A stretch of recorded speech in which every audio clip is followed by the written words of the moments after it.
রাখবেন সিট কাপড়, তান কাপড়, বালতির উৎসার, লেপের উৎসার, মশারি, বিস্তার, চাদর। ওই ভাই কি হো ভাই, বেসো জালমুড়ি ফুচকা আর হো বেসো শীত কাপড় টান খাবার, বুঝলাম না তো লামাও দেখা লই।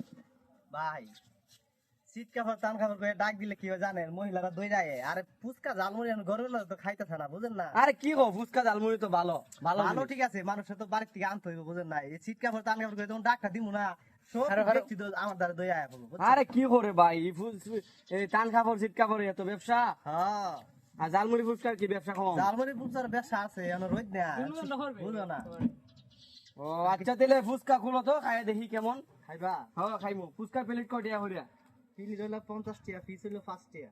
5 টাকা পিস, এই লেগে তো তোমার ব্যবসা হয় না, শীত কাপড় টান কাপড় বেচা লাগে। 5 টাকা পিস ফুচকা খাইবো, 2 টাকা করে বেচো মেয়া। তাইলে ভাই এক কাম করি, 1 টাকা করে বেশি, লাভও বেশি। তাইলে তো আরো বালা। আচ্ছা তাহলে আপনি ফুচকা দাও, ফুচকা দাও, তাহলে 1 টাকা করে বেচলে ফুচকা দাও। আচ্ছা ফুচকা বানাইতে আসি। রাখ, লাগতো না।